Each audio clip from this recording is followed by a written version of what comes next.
Hello again. Today we are going to start studying the basic principles in the teaching of English and any other foreign languages to children, particularly in the educational psychology field. So we will start with Jean Piaget's insights on the cognitive process children, the cognitive growth development children go through.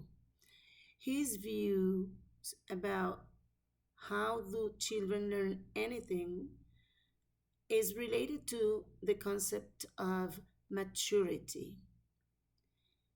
As long as children are growing and passing certain stages of cognitive development, because of its maturity also develops, so children learn more.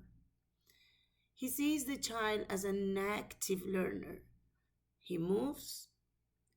He moves because he needs something.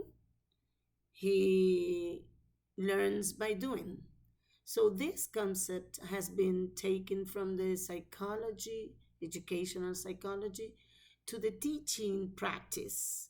So, we have to put children on task for them to move towards knowledge so they can act.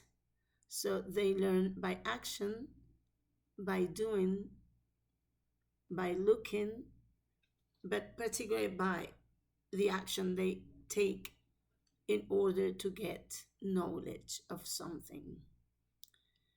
On the other hand, Vygotsky views on language development is related more, it differs a little bit from Piaget's in the sense of the need of the child to have assistance. So, according to Piaget, the children need help from the surrounding. Um, and according to this assistance or help, children learn better and more. So he sees the child as a social learner. On the other hand, Piaget sees the child as an active learner. So they differ in these views on how children learn, particularly a language. Then also Vygotsky not only talks about the social issue, about how children can be helped, but also he talks about the capacity of children have in their minds to develop an area or a device in the brain that he called the zone of proximal development, the ZPD. So this zone of proximal development that Vygotsky introduced, but just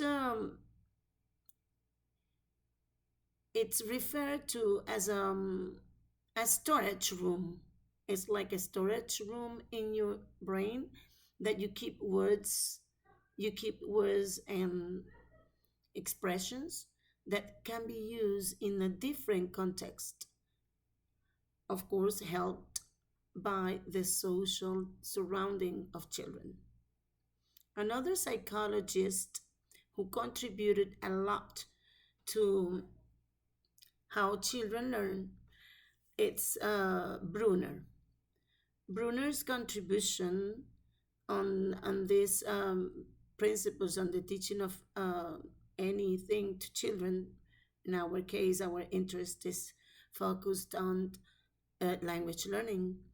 So he made it more clear the zone of proximal development, establishing a scaffolding and routines. So the scaffolding is a concept also, like a step-by-step program that children take, and Brunner describes how useful The scaffolding and establishing routines, uh, they are how important they are in the cognitive development growth. So, as teachers to be, we have to scaffold and we have to establish routines, particularly with very young learners. We have to take into account the characteristics of children and take into account all the wonderful, marvelous contributions of these psychologists as Brunner, Piaget, Vygotsky, even and others that had a lot to say and had given a great impact. They have galvanized the teaching methodologies and particularly on the way we teach children.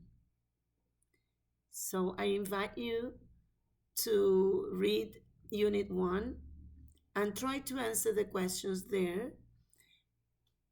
So you will have more information where to get from, and I'll hope this little lesson will help you. Bye bye. See you on Unit 2.